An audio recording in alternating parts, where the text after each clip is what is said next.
Welcome back to Sleepless History, the podcast where we explore history in soothing detail to help you drift into peaceful rest. I am so glad you are here tonight. Tonight, we are travelling east. We are crossing deserts of pale sand and salt flats that shimmer in the midday heat.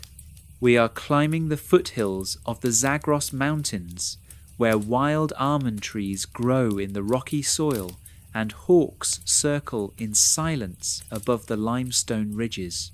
We are following the course of rivers that fed the oldest civilizations on Earth, the Tigris and the Euphrates, those twin arteries of antiquity that gave life to Sumer and Akkad and Babylon and Assyria, long before anyone had dreamed of what we are about to discuss. We are going to ancient Persia, and more specifically, we are going to the world of the Sassanid Empire. If you've tuned in tonight to help your mind drift off, you're in the right place. That's the reason I create these. If you find this helpful, consider subscribing and leaving a comment about where you're listening from and what the time is. I love reading through the comments. There's something surreal about knowing someone is watching at midnight in San Francisco while someone else is starting their day in Stockholm or grabbing a quick lunch in Sydney. The Sassanid Empire was, in many ways, one of the most magnificent and underappreciated civilizations in the ancient and late antique world. It lasted for over 4 centuries. It produced art of breathtaking refinement. It gave birth to philosophical traditions that echoed through centuries of Islamic thought. Its kings fought the Romans and the Byzantines for hundreds of years, back and forth across the hills and plains of the Near East, in a rivalry so sustained and so exhausting that when it finally ended, both empires were too spent to resist the new force rising out of Arabia. It was an empire of fire, literally so in many respects, because its official religion, Zoroastrianism, placed the sacred flame at the very centre of spiritual life. Fire temples dotted the landscape. Priests tended eternal flames in stone towers on hilltops. The light of the sacred fire was the presence of Ahura Mazda, the wise lord, the supreme deity of a theological system so ancient and so sophisticated that scholars still argue about its precise origins and its influence on the monotheistic religions that followed. It was also an empire of extraordinary architecture, of silver and gold craftsmanship, of Silk Road commerce, of gardens, those legendary Persian gardens called paradises, from the old Iranian word paradisa, meaning an enclosed park or pleasure ground, a word that eventually wandered through Greek and Latin into English and gave us the word paradise itself. Think about that. When English speakers say paradise, they are saying a very old Persian word. The Persian influence on human culture runs deeper than most people realize.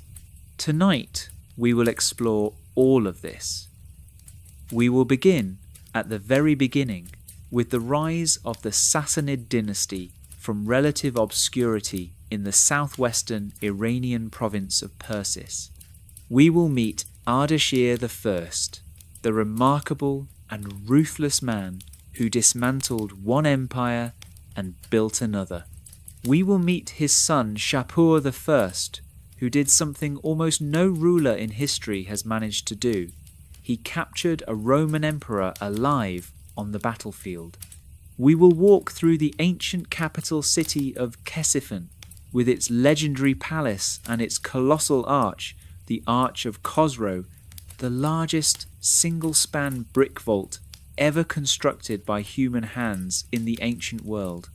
We will explore the rich spiritual and intellectual life of the empire, including Zoroastrianism, the strange and luminous philosophy of the prophet Mani, and the Academy of Gondishapur, which was arguably the greatest centre of learning in the late antique world. We will spend considerable time with Khosrow Anushirvan, the philosopher king, in whose reign the Sassanid Empire reached its golden peak.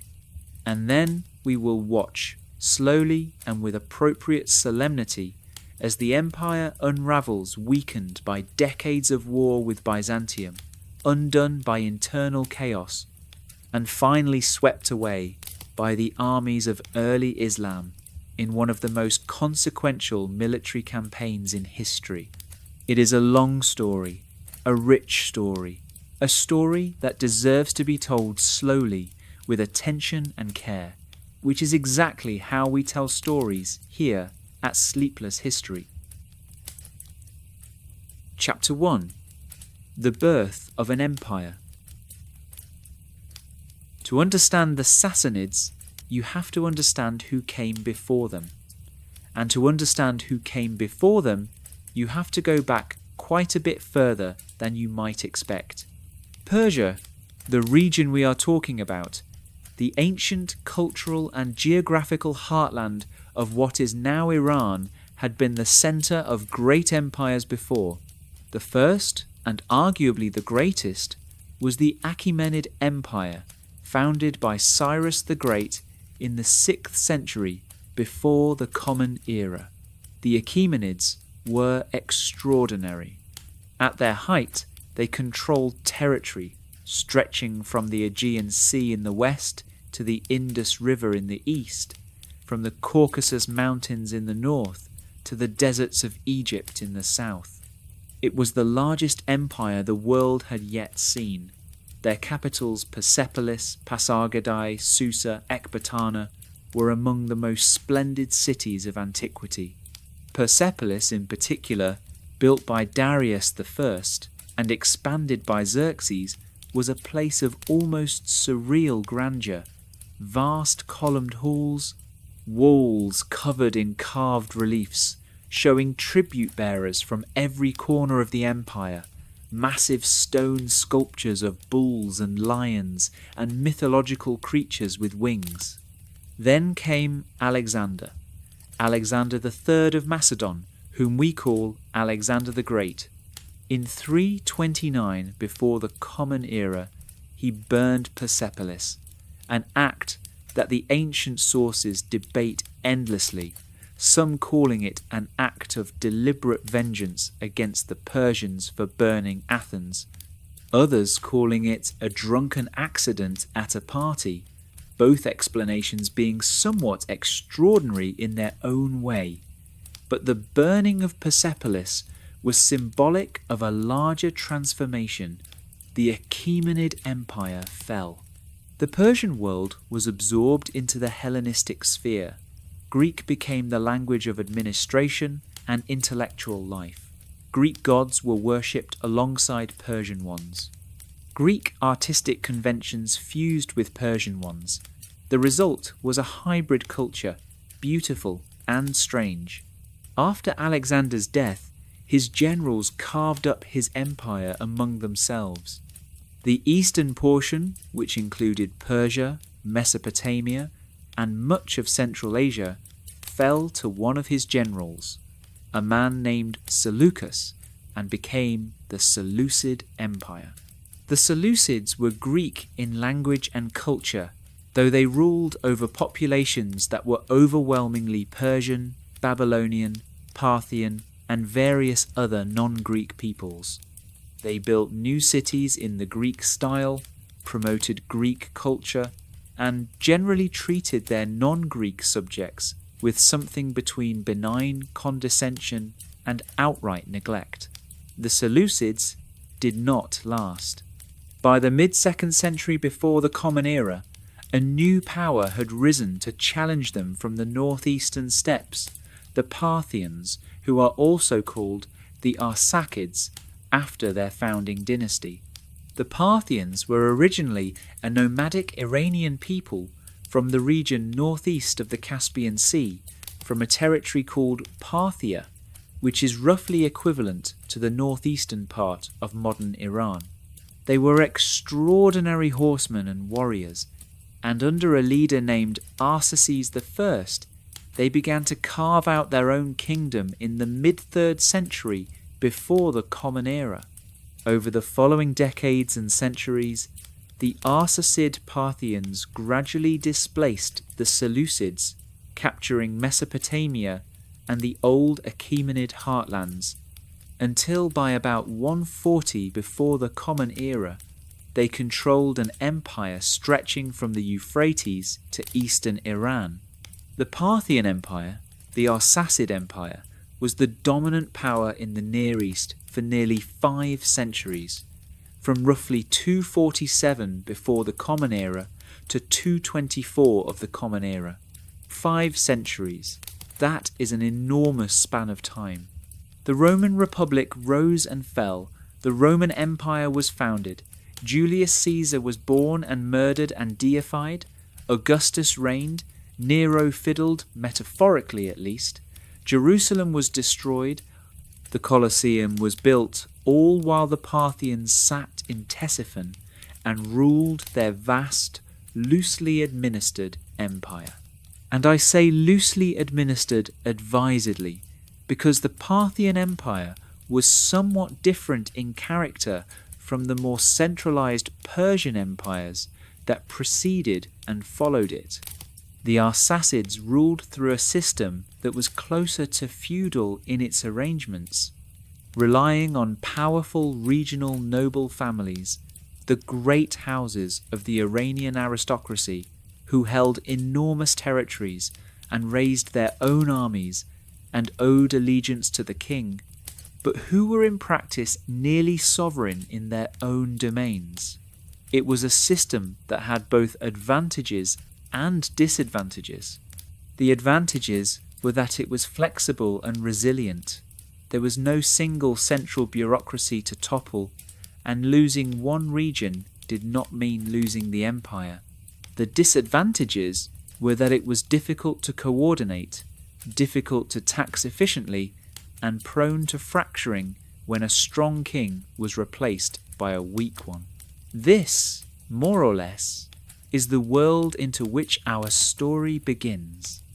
In the first decades of the 3rd century of the Common Era, the Arsacid Empire was in trouble.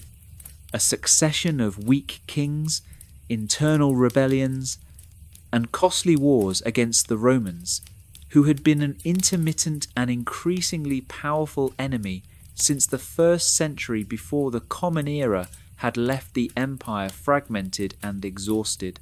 The great noble families were restless.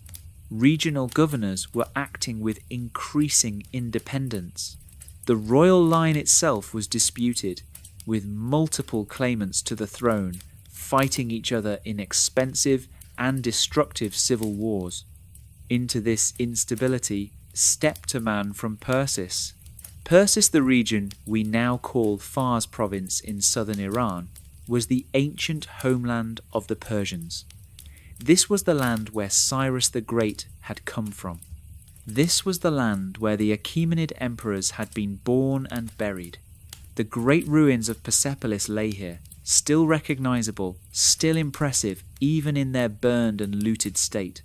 The people of Persis were proud of their heritage, deeply conscious of being Persian in the old and authentic sense, and they maintained their Zoroastrian religious traditions with particular fervour.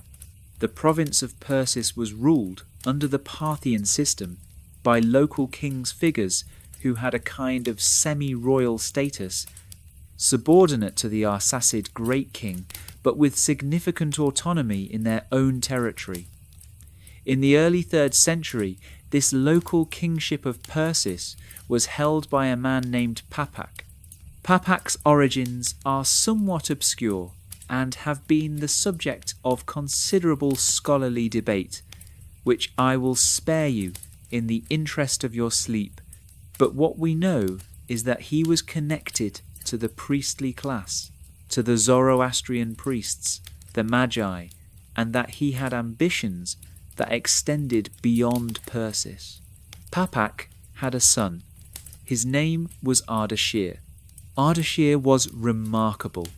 He was, by any assessment, a man of extraordinary energy and ambition, a military commander of real talent, a political thinker of considerable sophistication, and a religious visionary who understood perhaps better than anyone of his generation the profound symbolic power of presenting himself as the legitimate heir to the great Persian imperial tradition.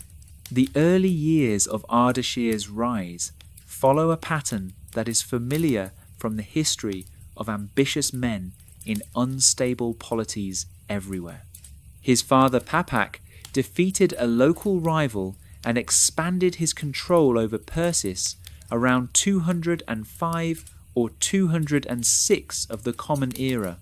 Papak died, and through a combination of skill and ruthlessness, including, if the sources are to be believed, the elimination of at least one brother who stood between him and power Ardashir, became the ruler of Persis.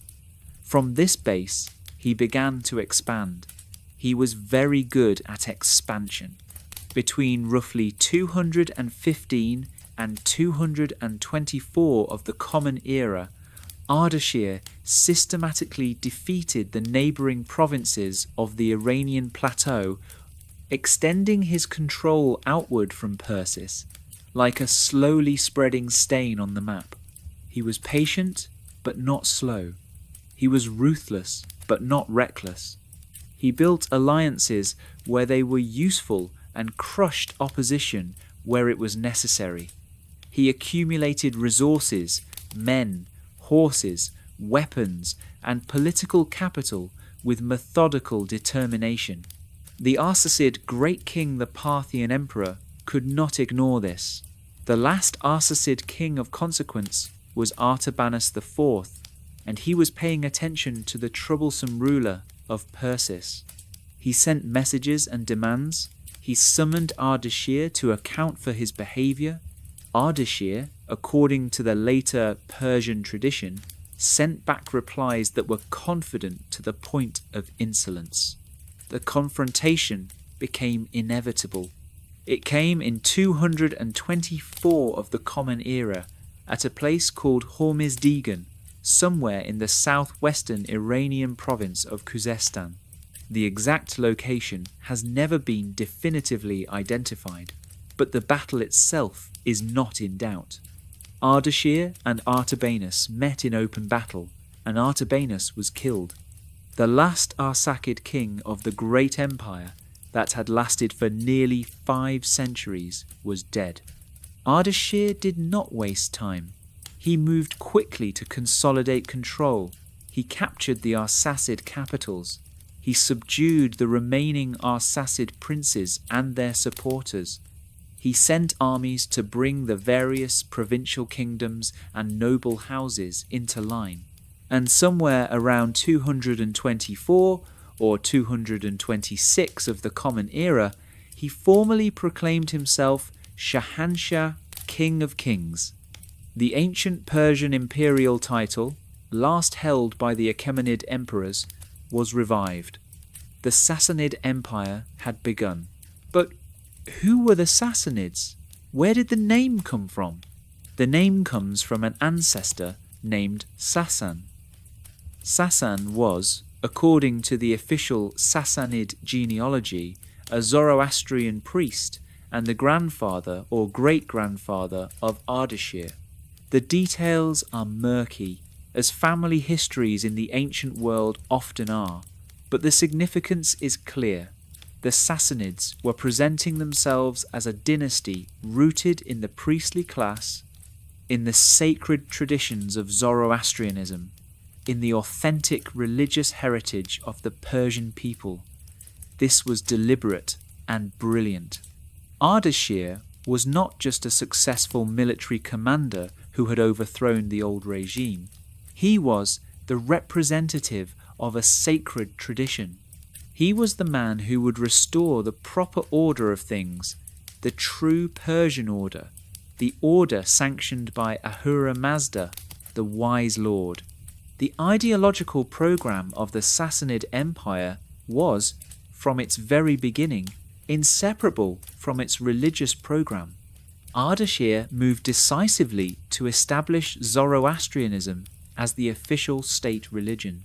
He supported the Zoroastrian priestly establishment, the Magi, and worked with the high priest Tosar, also called Tansar in some sources, to collect and codify the scattered Zoroastrian scriptures, the Avesta, which had been partially lost or fragmented during the centuries of Hellenistic and Parthian rule. The fire temples were restored and built anew. The sacred eternal flames were kindled. The Sassanid king was not merely a political ruler. He was the guardian of the holy fire, the protector of the faith, the earthly representative of the divine order. This fusion of political and religious authority would define the Sassanid Empire throughout its existence. The king was sacred, the faith was the state. The two were inseparable, and to challenge one was to challenge the other. Ardashir spent the remainder of his reign. He died around 242 of the Common Era, having ruled for roughly 18 years, consolidating and expanding his new empire. He conducted campaigns in the east, bringing parts of what is now eastern Iran and Afghanistan under Sassanid control. He fought against the Roman Empire, attacking the Roman province of Mesopotamia and the important city of Nisibis, which is now the city of Nusaybin, straddling the border between Turkey and Syria. He did not achieve decisive success against the Romans that would be left to his son, but he established the terms of the confrontation that would define Sassanid foreign policy for centuries. He also built.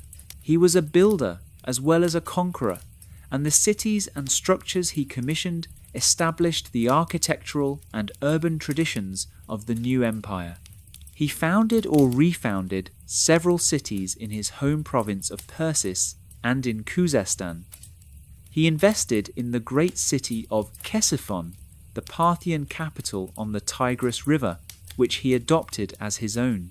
By the time Ardashir died and was succeeded by his son Shapur, the Sassanid Empire was a going concern. It was not yet at its greatest extent, nor at its greatest cultural or intellectual flowering, but it was real, it was powerful, and it had established the foundations political, religious, architectural, and ideological on which everything that followed would be built. Ardashir the First. Remember that name, the man who came from Persis with fire in his eyes and remade the world. Now, let us pause for a moment and simply sit with the landscape. If you were to stand in the province of Persis in modern Fars province in southern Iran in the early 3rd century of the Common Era, you would be in a landscape of extraordinary beauty. The province is a series of elevated plateaus and mountain valleys, with the Zagros mountain ranges providing a dramatic northern and western boundary. In spring the valleys are green, with wildflowers, red poppies and blue irises, and the pale gold of wild wheat. In summer, the higher elevations are cool and breezy, while the lowlands bake in a dry, penetrating heat. In autumn, the plateau turns amber and russet, and the smell of dried grass and cool rock fills the air. In winter, snow lies on the mountain passes. The people who lived here, who had always lived here, were Iranian in language and culture, Zoroastrian in religion, and deeply conscious of their ancient heritage. They knew they lived in the homeland of the great kings. They had seen the ruins of Persepolis. They had heard the stories passed down through generations of Cyrus and Darius and Xerxes, of the empire that had once stretched from the borders of India to the borders of Greece.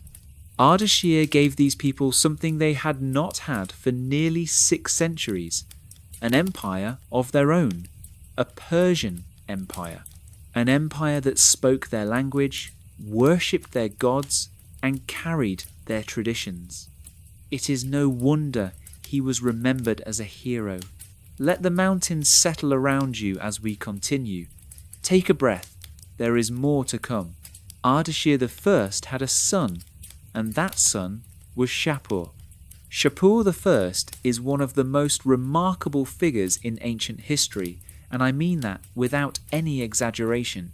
He was a military genius, a patron of the arts and sciences, a religious pluralist of surprising sophistication, and the man who administered what may be the single most dramatic humiliation ever inflicted on the Roman Empire in its entire history.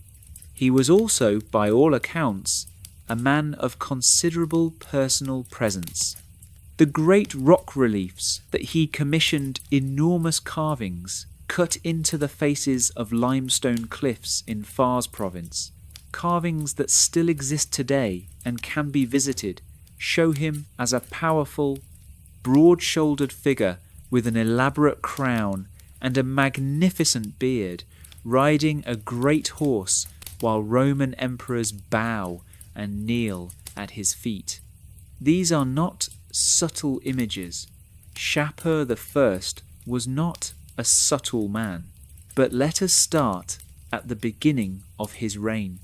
Shapur came to the throne around 240 or 241 of the Common Era, though some sources suggest he had already been associated with the kingship for some years before his father's death. He had been trained for rule, clearly. He was not starting from scratch, but the challenges he faced were considerable. The empire his father had built was real, but not yet secure. The Khosrow Empire, which controlled territories to the east in modern Afghanistan and northwestern India, was a significant power and a potential threat. The Roman Empire, under a series of increasingly energetic emperors in the middle decades of the 3rd century, a period the Romans themselves called the crisis of the 3rd century, when the empire nearly fell apart from internal chaos and external pressure, remained the great rival to the west. Shapur dealt with both. In the east, he conducted campaigns against the Kushans and brought them to heel, forcing them to acknowledge Sassanid suzerainty. The details of these campaigns are not entirely clear from the surviving sources, but the result is, by the middle of his reign, the eastern frontier was stable and, largely, subordinate. It was in the west that the truly dramatic events occurred. The confrontation between Sassanid Persia and Rome in the 3rd century was one of the defining conflicts of the late antique world. It was not a simple clash of civilizations. Both empires were complex, cosmopolitan, religiously diverse, and economically sophisticated, but it was a genuine struggle for dominance over the rich territories of the Near East, particularly Mesopotamia, with its ancient cities and its fertile river plains, and Syria with its wealthy trading centres. Shapur fought 3 major campaigns against Rome. The first, in the early 240s, was against the Emperor Gordian III. Gordian was young. He came to the throne at age 13 and was killed at around 18 or 19 years old, and his campaign against Shapur ended badly. There was a major battle at a place called Mizich, which Shapur renamed Peroz Shapur, meaning victorious is Shapur, somewhere near modern Fallujah in Iraq, and Gordian was either killed in the battle or died shortly afterward under circumstances that have been disputed ever since. His successor, Philip the Arab, whose official name was Marcus Julius Philippus, made peace with Shapur on terms that were favourable to Persia, paying a large sum of money and ceding some territorial claims, and hurried back to Rome to secure his position. Shapur commemorated this victory in his great rock reliefs. He did not forget a triumph. The second campaign, in the mid-250s, was equally successful. Shapur's armies swept into Roman Syria and captured or sacked numerous important cities, including the major city of Antioch on the Orontes, which was one of the 3 or 4 most important cities in the entire Roman Empire. Antioch was a place of extraordinary wealth and cultural sophistication, a centre of commerce, art, philosophy, and, increasingly, Christian theology. To see it sacked and looted was a trauma for the Roman world. Shapur carried off large numbers of captives, skilled craftsmen and engineers and professionals, whom he settled in cities in Persia, a practice that would have significant consequences for the development of Persian culture and learning. But the third campaign was the most extraordinary, the one that history would not forget. In 260 of the Common Era, the Roman Emperor Valerian led a large army east in an attempt to reverse Persian gains and reassert Roman power in Syria and Mesopotamia. Valerian was an elderly man, perhaps 60 or 70 years old, and the 3rd century was not a kind time for Roman emperors. The empire was convulsed by civil wars, economic crisis, plague, and constant pressure from barbarian invasions on multiple fronts. Valerian had been trying to hold things together, and the campaign in the east was part of that effort. It went catastrophically wrong. The Roman army was trapped, whether by military defeat on the battlefield, or by a combination of battle losses and epidemic disease, or by some other combination of factors, has been debated for centuries by historians near the city of Edessa, now Urfa, in southeastern Turkey, and Valerian himself was captured. The Roman emperor captured by the Persians. This had never happened before, not once in the entire history of the Roman-Persian confrontation, which had been going on for nearly 300 years by this point, had a Roman emperor been taken prisoner. Valerian was brought before Shapur as a captive. He appears to have lived out the remainder of his life in Persian captivity, treated, depending on which source you believe, either with a certain dignity appropriate to his former status, or with deliberate humiliation as a symbol of Persian triumph. Shapur was not going to let anyone forget this. He commissioned multiple rock reliefs depicting the scene of Valerian's capture. At Naksh-e-Rostam near Persepolis, at Bishapur in the mountains of Fars, at other sites across the Sassanid heartland, everywhere you looked, there was the great king on his horse, and there at his feet were the Roman emperors, kneeling or bowing or being grabbed by the wrist. One of the reliefs at Bishapur shows 3 Roman emperors in positions of submission, Gordian III dead beneath the hooves of Shapur's horse, Philip the Arab kneeling and pleading, and Valerian standing while Shapur grasps his wrist in the grip of a conqueror. These images were political statements of the highest order. They said, "We are the power here. We have defeated Rome not once but 3 times. We have captured their emperor. We are the true lords of the world." Shapur also left a remarkable inscription, known to scholars as the Res Gestae Divi Sapuris, the deeds of the divine Shapur, written in 3 languages, Middle Persian, Parthian, and Greek, on the walls of the Kaaba-ye Zartosht, a small stone tower at Naksh-e-Rostam. In it, he listed his victories, his conquests, the number of Roman soldiers killed and captured, the territories he had taken or tribute he had received. It is a document of extraordinary self-confidence, written by a man who had every reason to be self-confident. But Shapur was more than just a military conqueror. He was also a man of genuine intellectual and cultural curiosity. He was interested in ideas, particularly in ideas from outside the traditional Zoroastrian framework. He is credited with ordering the translation into Pahlavi, the Middle Persian literary language, of scientific and philosophical works from Greek, Indian, and other traditions, works on medicine, astronomy, mathematics, and philosophy.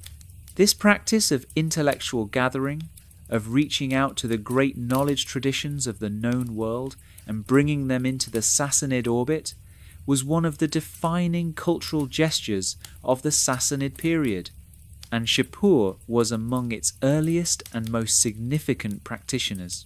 He also showed remarkable religious tolerance, or at least religious curiosity, in an age when rulers tended to define themselves by their exclusive commitment to one faith.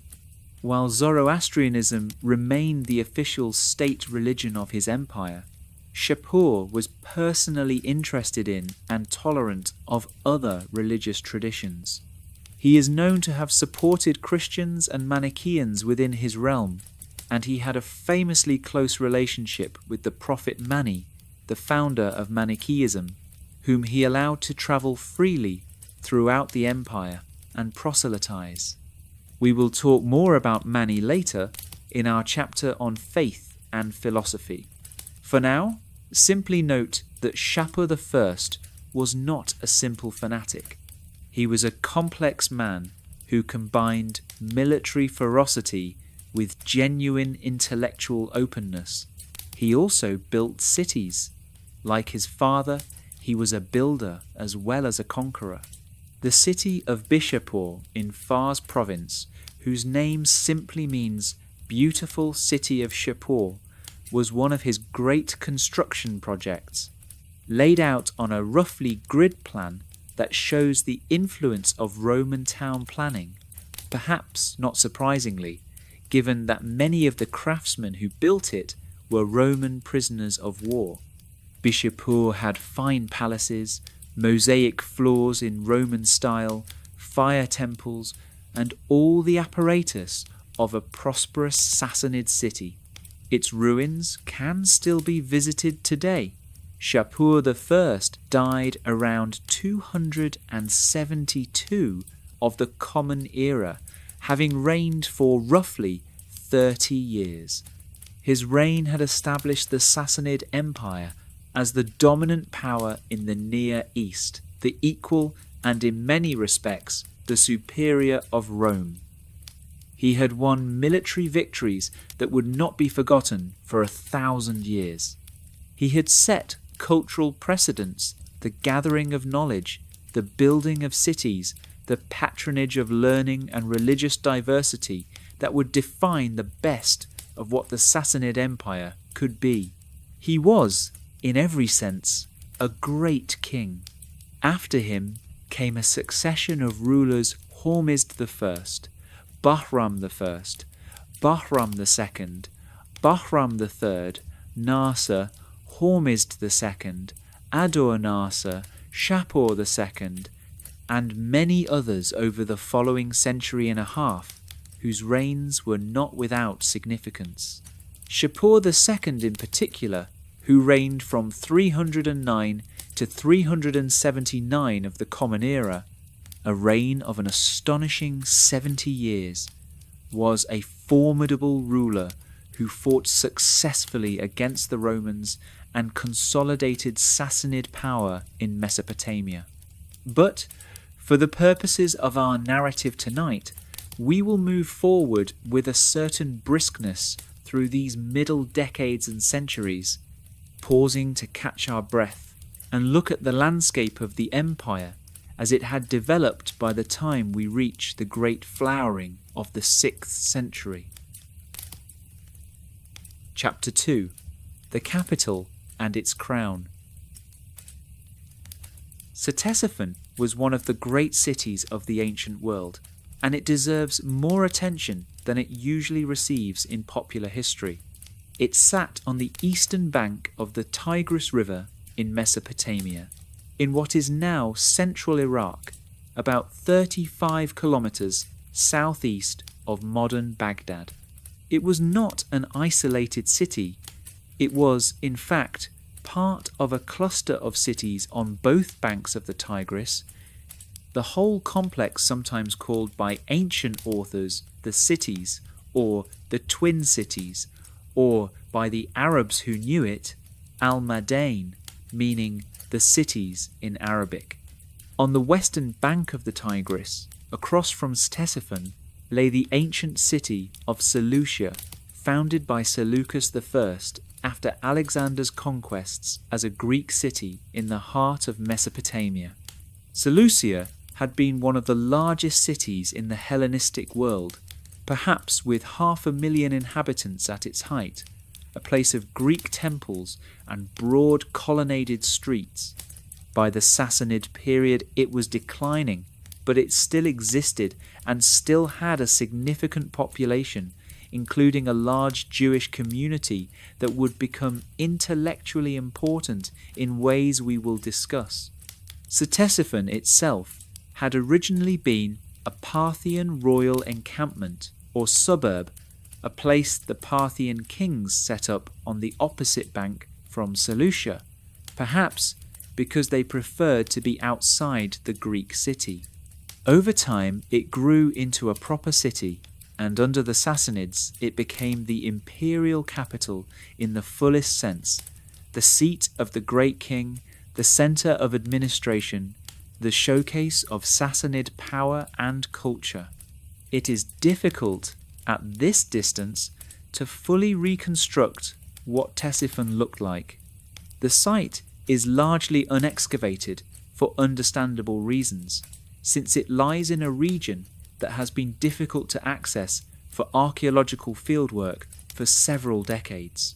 But ancient sources, both Persian and Arab and Byzantine, give us glimpses, and one extraordinary thing survives. The Arch of Khosrow.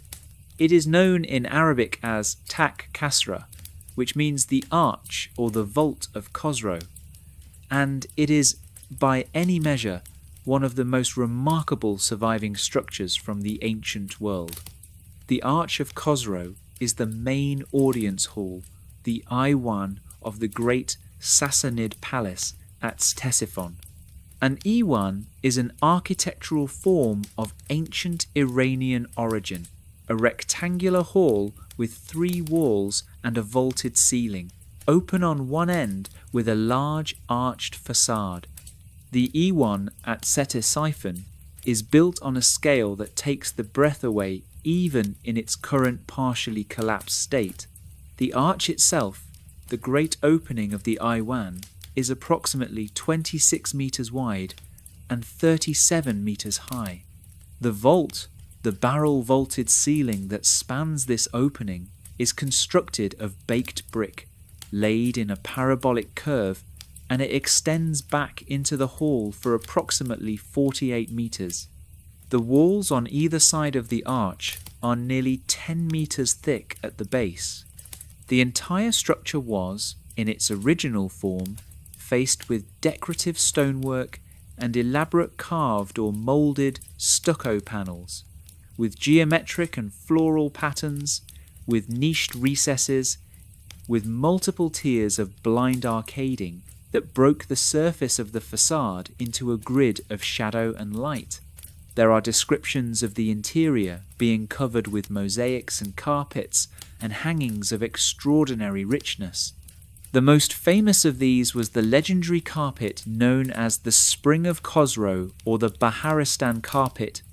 We will come back to it, a carpet of staggering size and beauty that depicted a Persian garden in spring with real gems set into it to represent flowers and real silk threads to represent the green of the lawns.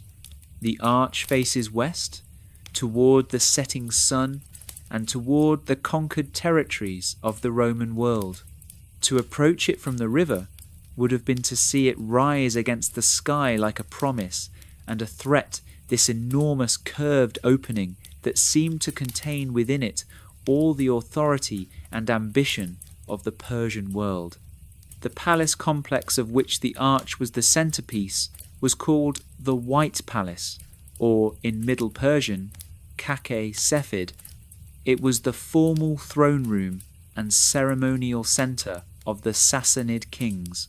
Here the great king sat in all his majesty to receive ambassadors, dispense justice, celebrate religious festivals, and display his power to the world.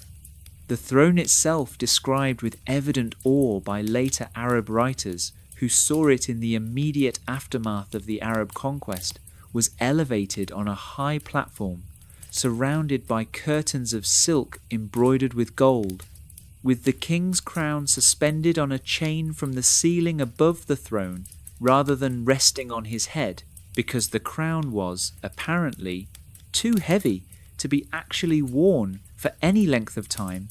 It was an enormous jewelled structure of great weight. I want you to picture this. The great king sits elevated on his platform. The enormous curtains sway slightly in a current of air. The crown hangs glittering above him, just above his head, but not touching it. Ambassadors from Rome, from India, from China, from the kingdoms of Arabia and Central Asia approach across the enormous floor of the audience hall, reduced by the perspective of the space to small figures, making their way toward the distant and luminous center of the world's power. The sheer theatre of it is extraordinary.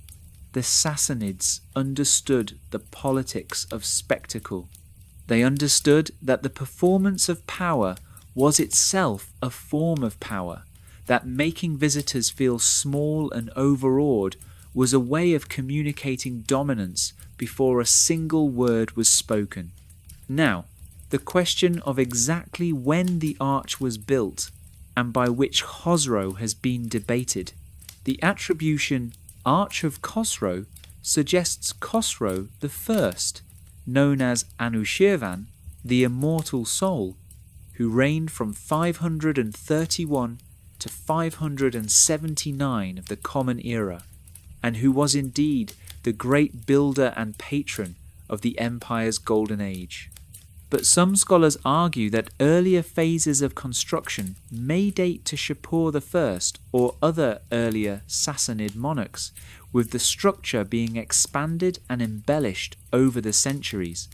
What we can say with confidence is that the arch was completed, or at least reached its greatest form during the reign of Khosrow Anushirvan, and that it represents the peak of Sassanid architectural ambition.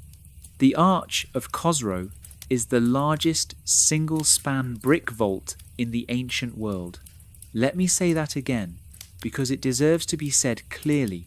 The largest single-span brick vault in the world, built without the use of centering, that is, without the wooden scaffolding that supports an arch while it is being built and is then removed. The technique used at Ctesiphon, called pitched brick vaulting, involved laying the bricks at an angle so that they leaned back against the already completed wall rather than needing to be held in place by temporary supports. It required extraordinary precision and skill, and the fact that the resulting vault has stood, partially at least, for approximately 1500 years is testament to the quality of both the design and the construction. Part of the vault collapsed in floods in 1987, a devastating loss, as it took down several of the decorative panels, and the remaining structure has been at risk from water table changes and the general instability of the region, but it still stands. Partially ruined, stripped of its ornamental facing, but the essential brick bones of that great curving vault still rise against the Iraqi sky, about 35 kilometers southeast of Baghdad. If you were to go there, and I hope someday the conditions will allow more people to visit this extraordinary place, you would stand before something that was already ancient when the Prophet Muhammad received his first revelation in the cave of Hira, something that has watched 600 years of Islamic history and 200 years of Ottoman rule and a century of modern conflict, and yet has not entirely fallen. The Arch of Khosrow is a monument to human ambition and human skill. It is also, in its current ruined state, a monument to time. Time does not hurry, it simply persists. Ctesiphon, as a city, had a population that ancient sources estimate variously, but which was certainly large, perhaps 200,000 to 500,000 people at its peak, making it one of the most populous cities in the world during the Sassanid period. It was a city of many communities: Zoroastrian Persians, Aramaic, speaking Babylonians, Jewish communities of great size and learning, Christians of various sects, and merchants and travellers from every corner of the known world. The Tigris River brought boats from the Persian Gulf, carrying the wealth of Indian Ocean trade spices, silk, gems, ivory. The land routes from the east brought Chinese silk and Central Asian horses. The western routes brought Roman gold and Byzantine luxury goods. Ctesiphon was a place where the world came to trade and to seek the favour of the great king. The court of Ctesiphon was itself a remarkable institution. The Sassanid royal court was elaborately hierarchical, with precise protocols governing every aspect of royal ceremony. The king's person was almost literally sacred. To approach him too closely without permission was potentially a capital offence. His meals were prepared with ritual care. His audiences were staged with theatrical precision. The court was a world unto itself, with its own language of gesture and dress and precedents that outsiders had to learn if they were to navigate it successfully. And the court was a centre of culture. Poetry was composed and recited. Music was performed. Games of chess, which originated in India and reached Persia in the 6th century, another story we will come to, were played. Hunting was pursued with passion. The Sassanid kings were famous hunters, and the great royal game parks, those paradises, those enclosed gardens, were stocked with exotic animals. The royal feasts were legendary, tables laden with food from every corner of the empire, wine from the vineyards of the Zagros, music from harps and flutes and drums. The great carpet I mentioned earlier, the spring of Khosrow, deserves a moment of attention. This was, by the accounts of Arab writers who described it after it was captured following the fall of Ctesiphon, a carpet of extraordinary dimensions, approximately 60 metres by 60 metres, or perhaps even larger. It depicted a Persian royal garden in spring, with gold and silver threads representing the channels of water, with gems, rubies, emeralds, sapphires, pearls set into it to represent the flowers and the fruit on the trees, with silk of various colours representing the grass and the leaves. It was essentially a portable garden, a representation of paradise in thread and gem. When the Arab armies conquered Ctesiphon in 637 of the Common Era, they found this carpet in the palace and cut it into pieces to be divided as plunder among the warriors. The pieces were sent to the Caliph Umar in Medina. Even in pieces, even when the scale and the entirety of the original design was lost, the individual sections were said to be of staggering beauty and value. The spring of Khosrow carpet is gone. Only the descriptions remain. But those descriptions paint a picture of a culture that valued beauty as a moral and spiritual good, that saw the creation of beautiful things as a kind of act of worship, a rendering of the divine garden into earthly form. Let that idea sit with you for a moment. A garden rendered in silk and gems, paradise made portable. The streets of Ctesiphon, in the golden age of the empire, were busy with scribes and physicians, merchants and musicians, priests and philosophers. The libraries, and there were libraries, though their precise contents and locations are frustratingly difficult to reconstruct, held texts in multiple languages. The bazaars smelled of spice and leather, and the iron of newly forged tools.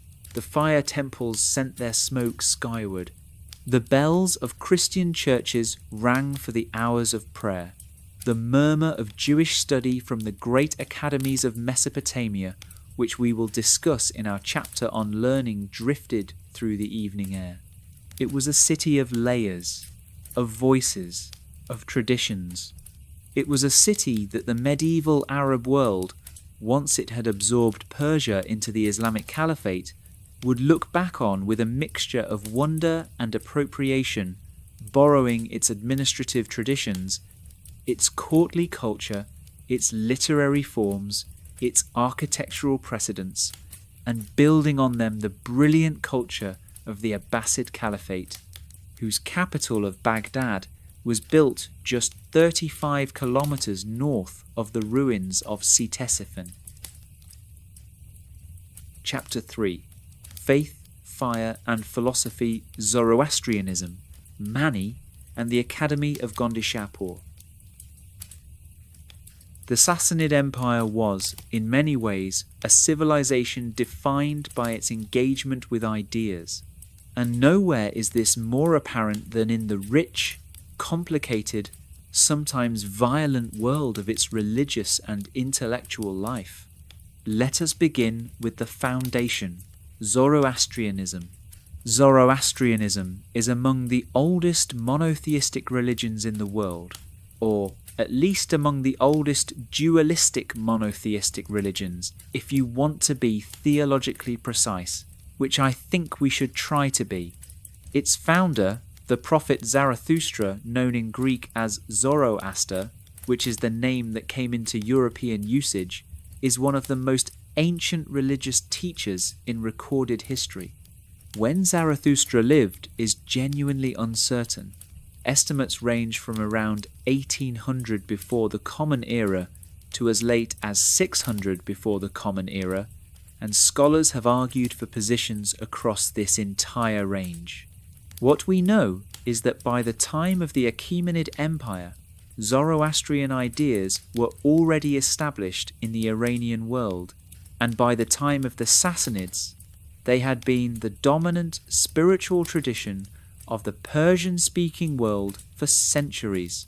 The core of Zoroastrian theology is this: the universe is a battleground between two opposing forces. On one side is Ahura Mazda, the Wise Lord, the principle of truth, light, and goodness. On the other is Angra Mainyu, the hostile spirit, also known as Ahriman, the principle of deception, darkness, and evil.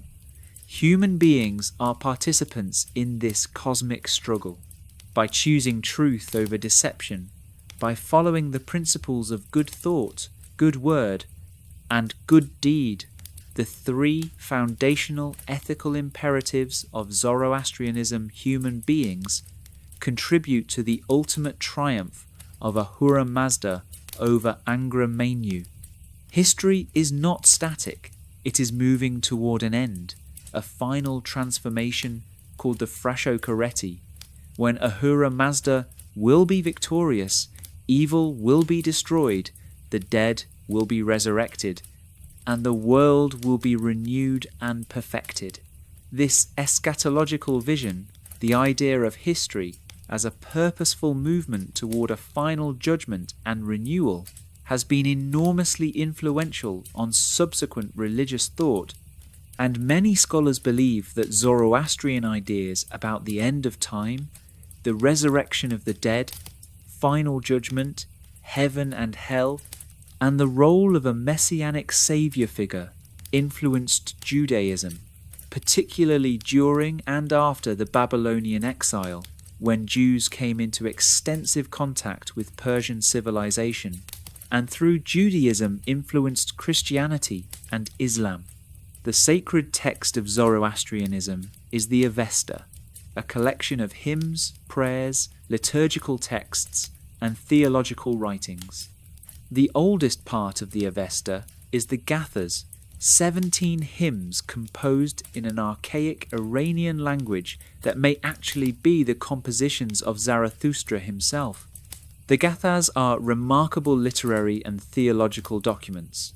They are genuinely ancient, genuinely profound, and genuinely difficult to translate and interpret, which has given scholars centuries of productive argument. One of Ardashir I's first acts as the founder of the Sassanid Empire was to promote the collection and standardization of the Avesta. The high priest Tosar, who worked with Ardashir on this project, travelled throughout the empire gathering the scattered oral and written fragments of the sacred text and compiling them into a canonical collection. This was an enormously important cultural act. A religion needs its texts to maintain coherence and resist fragmentation, and the Sassanid state understood this. Under the Sassanids, the Zoroastrian priestly class, the Magi, or Mobads, became an important pillar of the imperial system. The Magi were not merely religious functionaries. They were administrators, judges, physicians, astronomers, and guardians of learned tradition. The high priest, the Mobedan Mobed, or priest of priests, was one of the most powerful figures in the empire, ranking immediately below the king in the official hierarchy. The fire temples were the physical centers of Zoroastrian practice. A fire temple was not merely a building for worship, it was the dwelling place of the sacred fire, which was the visible presence of Ahura Mazda in the world. The fire was never allowed to go out. It was tended by priests around the clock, fed with fragrant woods and animal fat, kept burning for generations and even centuries. Different fires had different ranks and significances. The great royal fires, of which there were 3 of supreme importance, were associated with the 3 estates of society: the warriors, the priests, and the farmers and artisans. They were objects of intense veneration and were guarded with extraordinary care. The landscape of the Sassanid Empire was dotted with fire temples of various sizes and levels of importance, from simple rural shrines to the great royal temples that were essentially architectural complexes of considerable size. The most important type of fire temple was the Chahar Tak, a square chamber with 4 arches supporting a dome, open on all 4 sides, so that the sacred fire at the centre was visible and its light and warmth could radiate outward in all directions. The Chahar Tak became one of the defining architectural forms of Sassanid Iran, and its influence can be traced in subsequent Islamic architecture. The treatment of death in Zoroastrianism deserves a mention because it is distinctive and somewhat startling to those unfamiliar with it. Because the earth, water, and fire were all sacred, contaminating them with a corpse was a serious religious offence. The Zoroastrian dead were not buried in the earth, not cremated with fire, and not placed in the water. Instead, they were exposed on specially constructed towers, the dakmas, or towers of silence, where vultures and the elements would strip the flesh from the bones. The bones, once clean and dry, were collected into a pit in the centre of the tower. This practice, which persisted among Zoroastrian communities in Iran until the 20th century, and continues among the Parsi community in India, strikes many outsiders as strange or even grim. But within the internal logic of Zoroastrian theology, it makes perfect sense. The material body, being matter, belongs to the world of Angra Mainyu when it is dead. it must not contaminate the sacred elements. The soul, which belongs to Ahura Mazda, has departed and will face its judgment before the divine. Now, Zoroastrianism was not without its internal tensions and disputes. Over the course of the Sassanid period, various theological controversies arose. One of the most significant was around the figure of Zurvan, a deity representing infinite time and the movement known as Zurvanism. The Zurvanites proposed that both Ahura Mazda and Angra Mainyu were born from a single primordial deity, Zurvan, who thus stood above the cosmic dualism as its ultimate source. This effectively made Zurvan the supreme deity and somewhat complicated the moral theology of standard Zoroastrianism.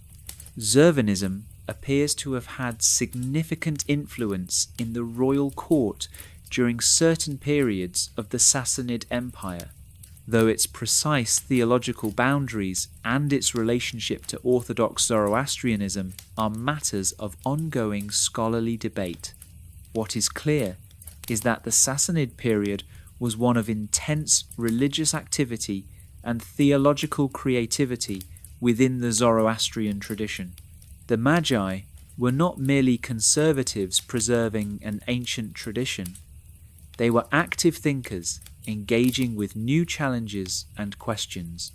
And those challenges were very real, because the Sassanid Empire was not only Zoroastrian, it was home to large and significant communities of Christians, Jews, Manichaeans, Buddhists, and followers of various other traditions, all living together in various states of tolerance, tension, and interaction.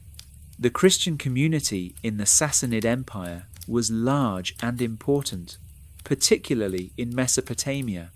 Christianity had spread throughout the region in the 1st and 2nd centuries, and by the time of the Sassanid Empire, there were significant Christian populations in all the major cities. The theological complexity of early Christianity was fully represented in the Sassanid world. There were Greek-influenced Christians, Syriac Christians, who used the Aramaic-derived Syriac language for their liturgy and theology, making them one of the most historically important branches of the Church, and, increasingly from the 5th century onward, Nestorian Christians. The Nestorians require a brief explanation because they become very important to our story of the Academy of Gondishapur. Nestorian Christianity arose from the controversy over the nature of Christ that convulsed the Church in the early 5th century. The theologian Nestorius, who became Patriarch of Constantinople in 428, argued for a distinction between the divine and human natures of Christ that his opponents claimed amounted to saying that there were effectively two persons, one divine and one human, in Christ. He was condemned at the Council of Ephesus in 431, and his followers were driven out of the Roman Empire. They found refuge in the Sassanid Empire, where the enemy of Rome's emperor was potentially a friend. The Nestorian Christians, who settled in the Sassanid Empire, particularly in the city of Nisibis, in what is now southeastern Turkey, near the Syrian border, and in the region of Khuzestan, in southwestern Iran, brought with them an extraordinary intellectual tradition. They were the heirs of the great Antiochene school of theology, which had been deeply engaged with Greek philosophy, particularly Aristotelian philosophy and Greek medicine. They translated Greek philosophical and medical texts into Syriac, preserving and transmitting knowledge that would otherwise have been lost. But before the Nestorians, there was Mani. The prophet Mani is one of the most fascinating figures in the entire history of religion. He was born around 216 of the Common Era in Babylonia, in a region that is now central Iraq. He grew up in a Jewish Christian sect the Elkassites, whose beliefs combined elements of Jewish law, Christian theology, and various other traditions. From childhood, he had visions, and in his mid-20s he experienced what he described as the visit of an angelic twin spirit who revealed to him his prophetic mission. What Mani proclaimed was a synthesis, a great religious synthesis. He took elements from Zoroastrianism, from Christianity, from Buddhism, and from Babylonian religious traditions, and wove them into a new system, Manichaeism, that was designed to be a universal religion, intelligible and accessible across cultural and linguistic boundaries. At the core of Mani's theology was a radical dualism. The universe was divided absolutely between light and darkness, good and evil, spirit and matter. The material world, the visible, physical world, was entirely the domain of darkness. Light, divine reality, spiritual essence had been trapped in matter, and the purpose of human spiritual life was to liberate the particles of light from their material prison and restore them to the divine realm. This was achieved through asceticism, fasting, sexual abstinence, the avoidance of violence against living things, and through the knowledge, gnosis, that Mani's revelation provided. Mani was a brilliant communicator and organizer. He did not just teach verbally, he wrote extensively and beautifully, composing books of scripture in Syriac and Middle Persian that were accompanied by extraordinary illustrated paintings.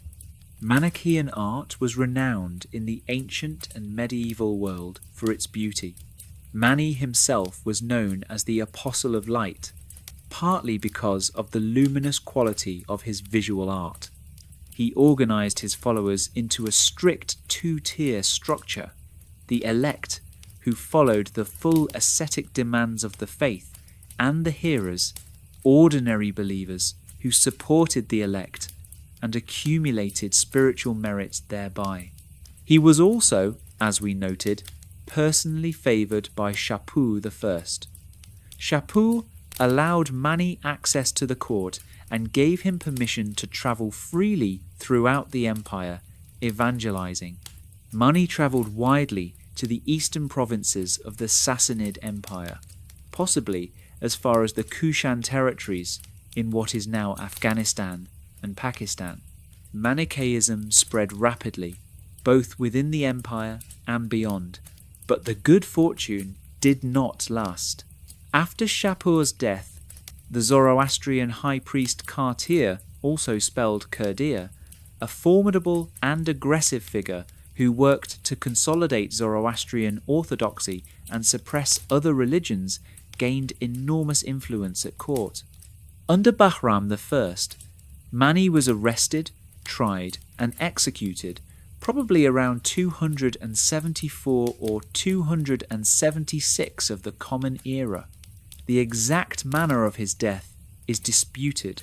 Sources say he was either crucified, flayed, or died in prison. His body was, according to Manichaean sources, crucified at the city gate of Gondishapur.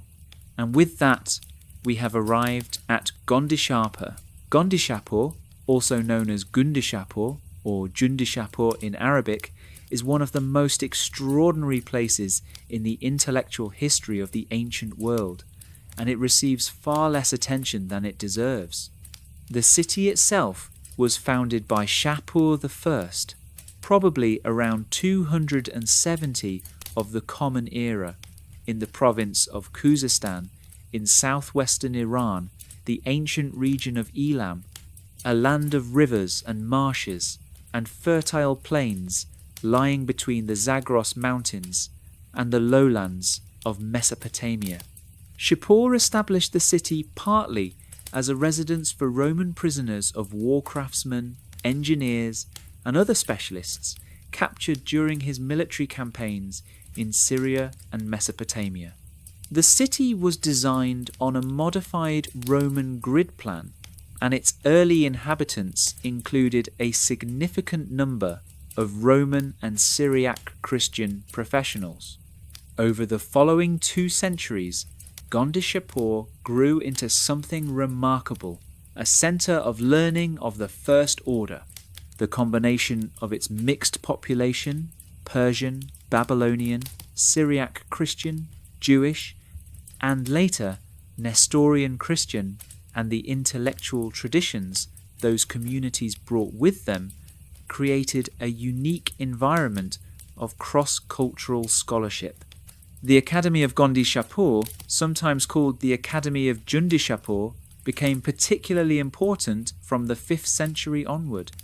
When the Nestorian Christians were expelled from the Roman Empire following their condemnation at Ephesus, many of them came to Gondishapur, bringing with them their libraries of Greek philosophical and medical texts translated into Syriac.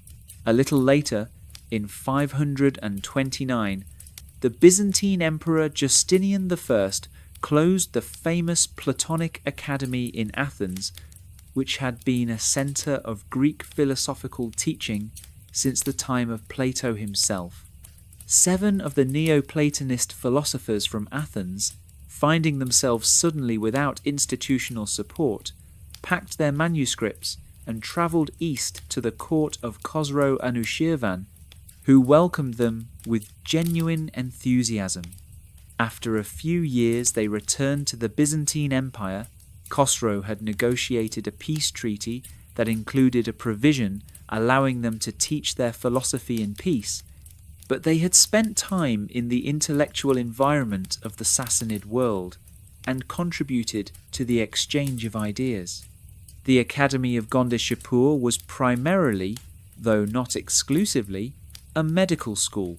It trained physicians in a tradition that combined Greek medicine derived from Hippocrates and Galen, whose works had been translated into Syriac and then from Syriac into Pahlavi, with Indian medical knowledge from the Ayurvedic tradition, which reached Gondishapur through the eastern connections of the Sassanid Empire and indigenous Persian medical traditions.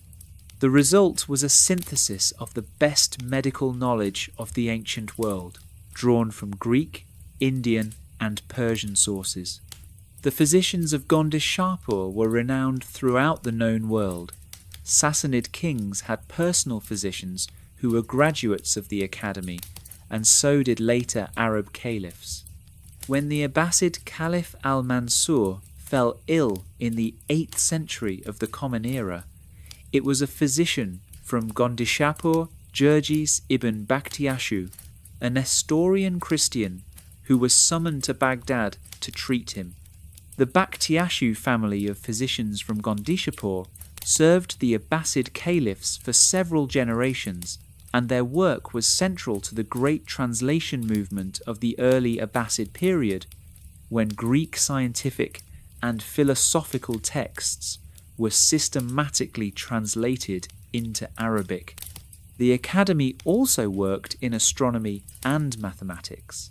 The astronomical traditions of ancient Mesopotamia, which were of extraordinary sophistication, developed over thousands of years by Babylonian priests who tracked the movements of the stars and planets with meticulous precision, had survived into the Sassanid period and were combined at Gondishapur with Greek astronomical theory, particularly the Ptolemaic system of epicycles and Indian astronomical knowledge. The astronomers of Gondishapur were capable of predictions of real accuracy. The legacy of Gondishapur is enormous and largely unacknowledged. When the early Islamic civilization of the 7th and 8th and 9th centuries of the Common Era conducted what historians call the Great Translation Movement, the systematic translation into Arabic of Greek philosophy, science, and medicine, much of this work was done by scholars who had been trained in the tradition of Gondishapur, or who were directly descended, intellectually or literally, from its scholars. The Islamic golden age of science and philosophy, the age of al-Kindi and al-Farabi and Ibn Sina, Avicenna, and al-Biruni, stands on the shoulders of Gondishapur, and Gondishapur stands on the shoulders of the Sassanid Empire's extraordinary capacity for intellectual synthesis, the willingness to gather knowledge from all directions, to translate it, to combine it, to argue about it, and to pass it on. Now, no discussion of faith and philosophy in the Sassanid world would be complete without mentioning the Jewish community of Mesopotamia, because this community was one of the most intellectually productive in the entire ancient world. The Jewish diaspora in Mesopotamia was ancient, dating back to the Babylonian exile of the 6th century before the Common Era, when the Babylonian king Nebuchadnezzar II had destroyed Jerusalem and deported much of the Judean population to Babylon. Many Jews remained in Mesopotamia after they were permitted to return to their homeland, and over the centuries these communities grew large, wealthy, and intellectually vibrant. Under the Sassanids, the Jewish communities of Mesopotamia, living primarily in the cities along the Tigris and Euphrates, were led by the Exarch, a hereditary leader who claimed descent from the royal house of David and who had a recognized status at the Sassanid court. The great academies of Mesopotamian Judaism, particularly those at Sura and Pumbedita, both in the region of Babylonia, were during the Sassanid period producing the Babylonian Talmud, the monumental compilation of Jewish law, biblical interpretation, ethical discussion, folklore, science, and theological reflection that remains one of the central texts of Jewish tradition to this day.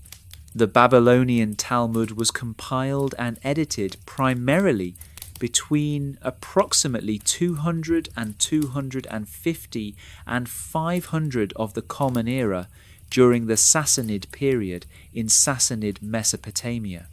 The rabbis who produced the Babylonian Talmud were in intellectual contact with their Persian neighbours.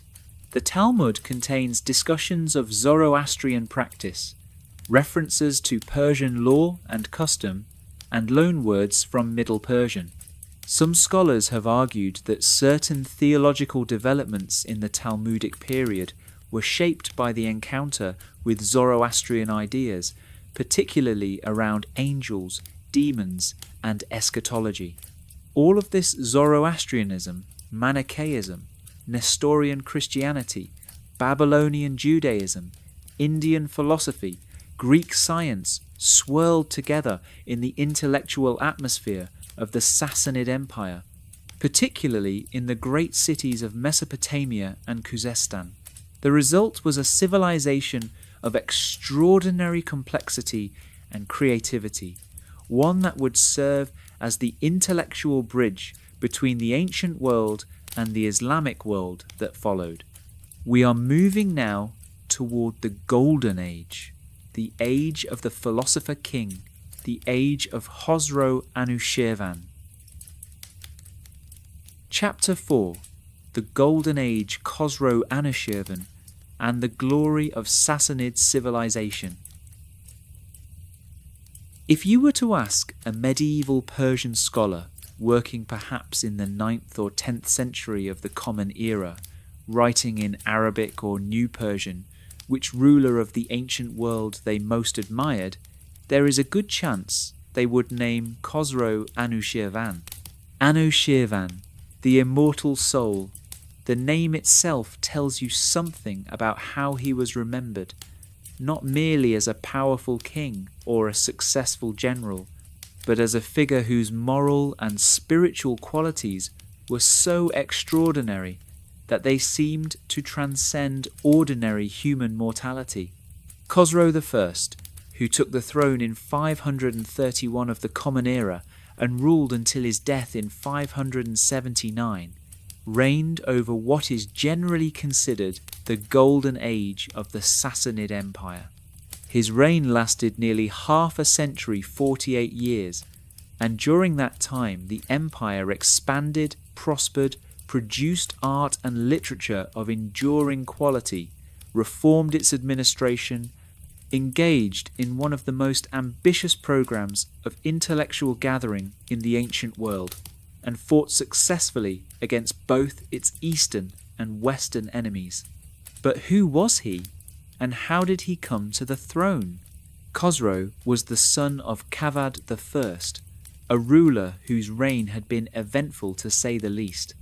Kavad I had come to the throne in 488, been deposed by Sassanid nobles who preferred a more pliant king, escaped from prison, the notorious Castle of Oblivion, whose name alone suggests the grimness of its accommodations, sought refuge with the White Huns the Hephthalites to the east, gathered an army, and returned to reclaim his throne in 499.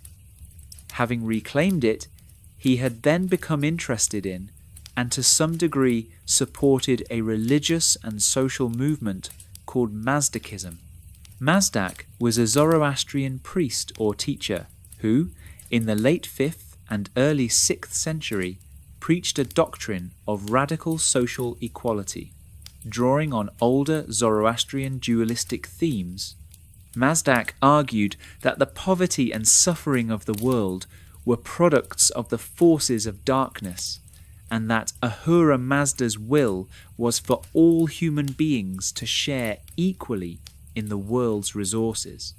This included, controversially, shared access to wealth, and in the interpretation of his opponents, even to women, though the extent to which Mazdakism actually advocated this is debated.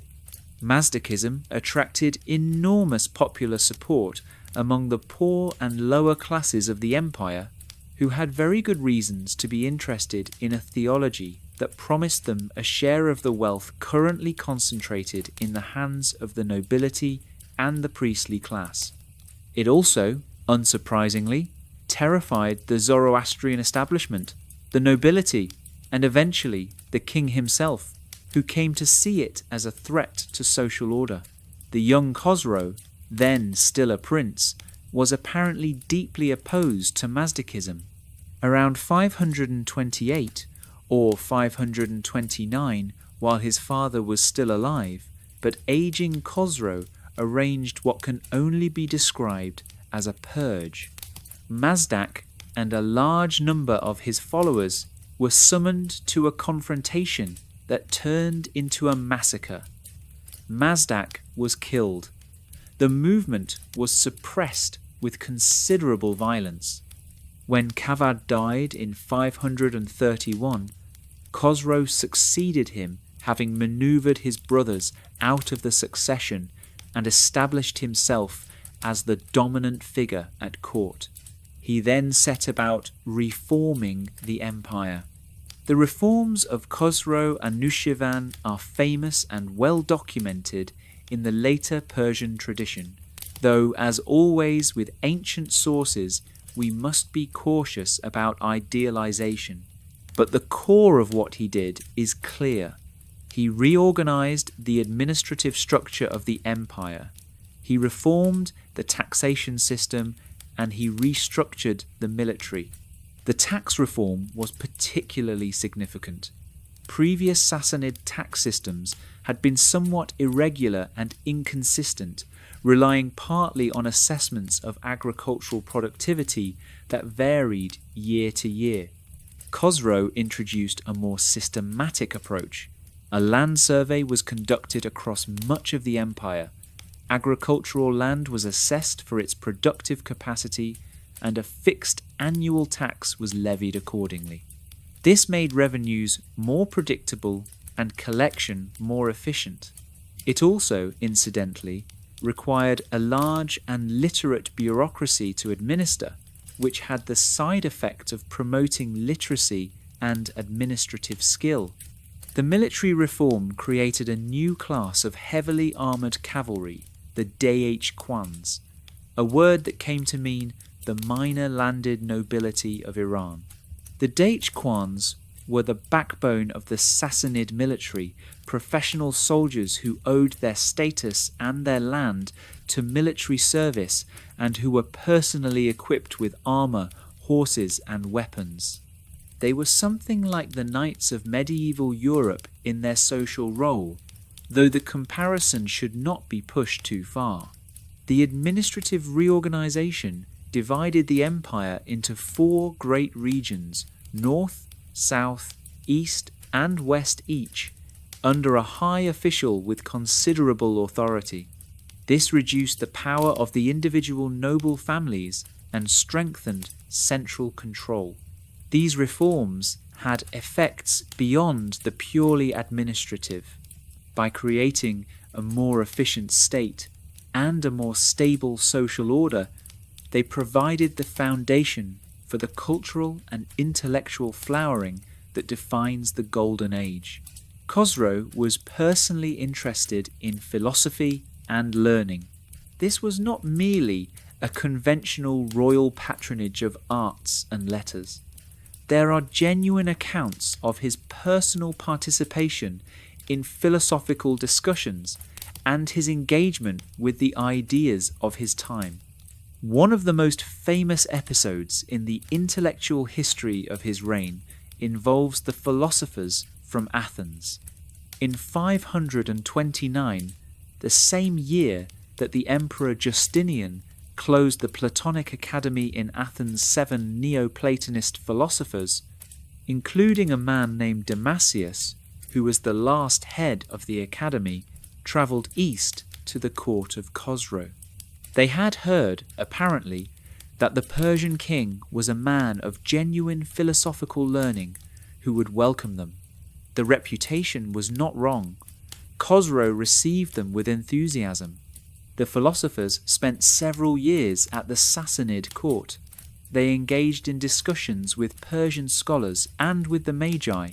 They brought with them Greek philosophical texts.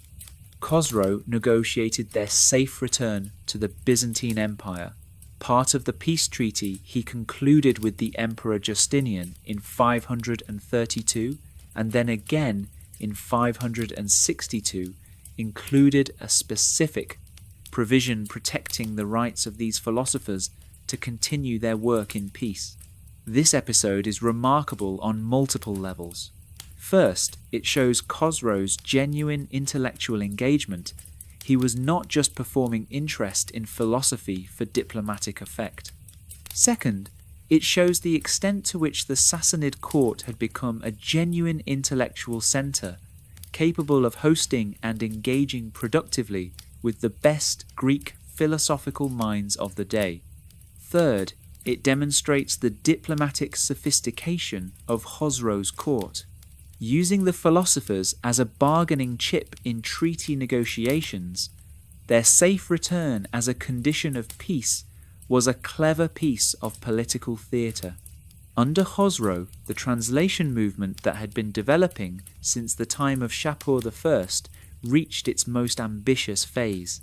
Texts were brought to the Sassanid court from everywhere, from India, from Greece, from Byzantium, from the Syriac Christian tradition. They were translated into Middle Persian by teams of scholars, many of them Syriac Christian physicians and philosophers from Gondishapur. The most famous single act of intellectual import in this period is the introduction of chess from India. Chess, or rather its precursor, the Indian game called chaturanga, was brought to the Sassanid court during the reign of Khosrow Anushirvan by an Indian ambassador or scholar. The sources say it was sent by a king of India as a kind of intellectual challenge to see if the Persians could figure out the rules of the game from the board and pieces alone. A Sassanid official named Buzurgmir, a famous advisor to Khosrow who appears in many stories of the period as a figure of great wisdom, supposedly deduced the rules of the game and then invented a new game, Nard, which we know as backgammon, and sent it back to India as a counter-challenge. Whether or not the details of this story are historically accurate, the cultural exchange is real. Chess came from India to Persia during the Sassanid period, was transformed and renamed from chaturanga to chatrang and then to shatrang, the Middle Persian form, and eventually passed from Persia to the Arab world, where it became shatranj, and from the Arab world to medieval Europe, where it became the game we know today. Every time anyone plays chess anywhere in the world, they are participating in a chain of cultural transmission that runs back through medieval Islam and Sassanid Persia to ancient India. Khosrow was also a great builder. We have already discussed Ctesiphon and the Arch of Khosrow, but his building program extended across the empire. He constructed and restored cities, built irrigation works that increased agricultural productivity, commissioned palaces and fire temples and gardens. The great Persian gardens, those paradises, flourished under Khosrow. The royal gardens of the Sassanid period were famous throughout the ancient world. They were designed according to a formal plan, the Chahar Bagh, or four-garden layout, in which a central pavilion is surrounded by 4 quadrants of garden, divided by water channels that run in the cardinal directions. This layout was both aesthetically pleasing and philosophically significant, representing the ordered, harmonious world as it was meant to be the earthly echo of the divine order. The Sassanid garden was not a wild space or a naturalistic landscape. It was a controlled, ordered, perfected space in which the beauty and abundance of nature were brought to their highest expression through human art and skill. Water precious in the semi-arid landscapes of Iran was channeled through the garden in precisely engineered conduits made to fall in fountains, to flow along shallow channels where fish swam and the surface reflected the sky. Fruit trees were planted in rows, flowering shrubs were carefully tended, birds were kept in elaborate aviaries. The air was full of the sound of water and birdsong.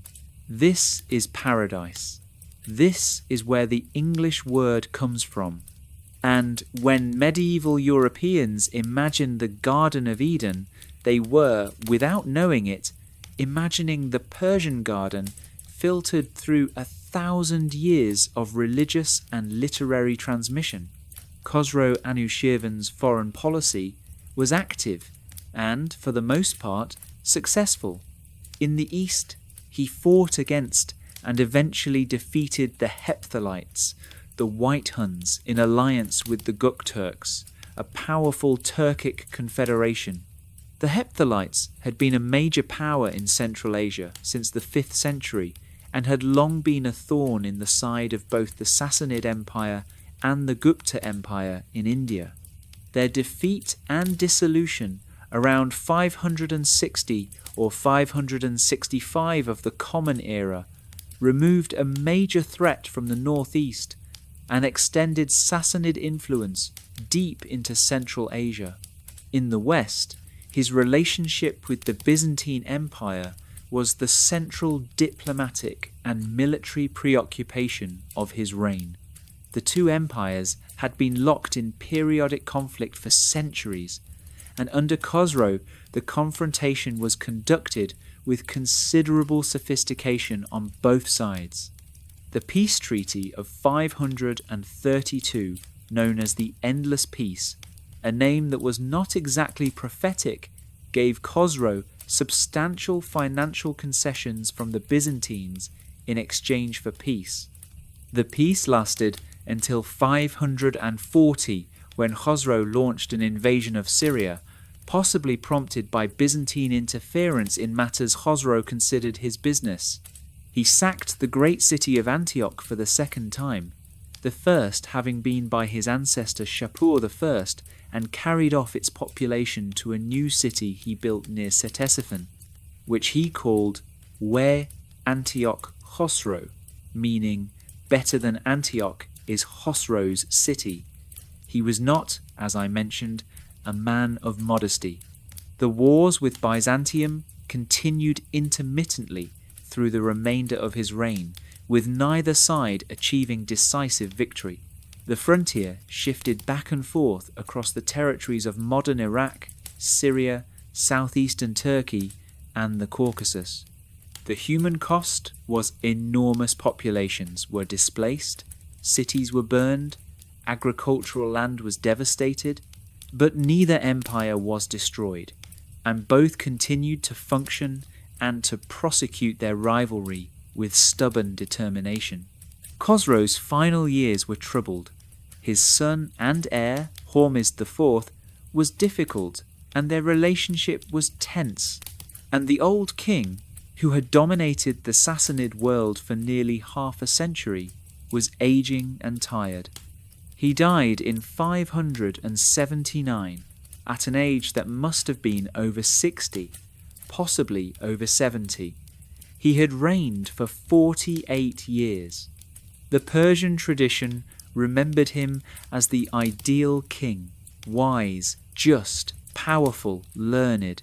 Stories clustered around him like bees around a flower. He became a figure of literary legend, appearing in the Shahnameh, the great Persian epic of Ferdowsi, composed around the year 1000 of the Common Era as the embodiment of royal virtue. Medieval Islamic writers wrote treatises on the advice of Khosrow as a model of kingship. He became, in the cultural memory of the Persian-speaking world, what Alexander the Great was to the Hellenistic world, or what Charlemagne was to medieval Europe, the king against whom all subsequent kings were measured and generally found wanting. Chapter 5. Twilight and the Fall, the Last Wars, the Arab Conquest, and the Legacy of the Sassanid Dream. After the death of Khosrow Anushirvan in 579, the Sassanid Empire entered a long and ultimately fatal crisis. It is a melancholy pattern in history, a great reign, in which all the energies of a civilization are focused and directed by exceptional leadership, is followed by a period of internal fracturing, in which all the tensions and contradictions that the great reign held in balance are released simultaneously. The Sassanid Empire after Khosrow is almost a textbook example of this pattern. His son Hormizd IV was able enough, but lacked his father's political genius and the respect that comes with decades of successful rule.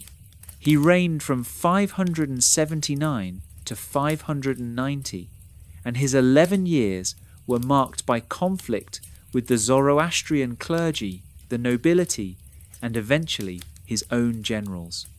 He was deposed and blinded by a coalition of nobles in 590. He died shortly afterward, probably murdered. His son, Khosrow II, known as Khosrow Parviz, or Khosrow the Victorious, then became king. Khosrow II would prove to be the last great Sassanid king, and his reign of 38 years, 590 to 628, would take the empire to its greatest territorial extent before bringing it to the edge of total collapse. The beginning of his reign was turbulent. A general named Bahram Chobin seized the throne, and Khosrow was forced to flee to the Byzantine Empire, where he appealed to the Emperor Maurice for help. Maurice, calculating that a friendly king on the Persian throne was worth the investment, provided an army that helped Khosrow defeat Bahram and reclaim his throne. In gratitude, or as the price of the alliance Khosrow, ceded several frontier territories to Byzantium, including parts of Armenia and northern Mesopotamia. For the next decade or so, the empire was relatively stable. Khosrow ruled, and the frontier with Byzantium was quiet.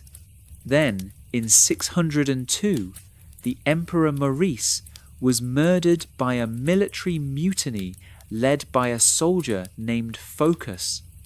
Phocas was a brutal and incompetent ruler, and his reign was a disaster for Byzantium.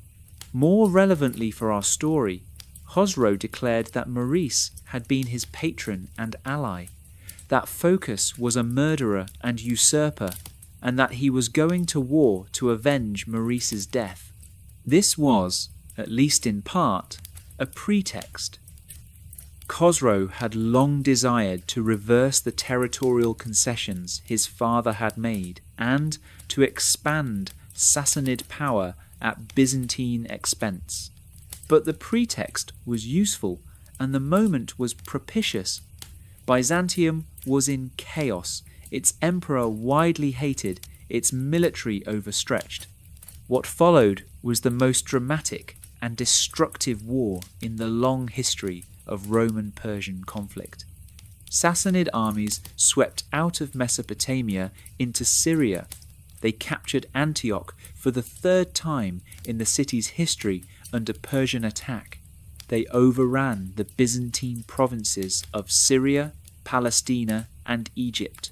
In 614, they captured Jerusalem, the holy city of Christianity, taking with them the most sacred relic in Christendom, the true cross, the wood of the cross on which, according to Christian belief, Jesus Christ had been crucified.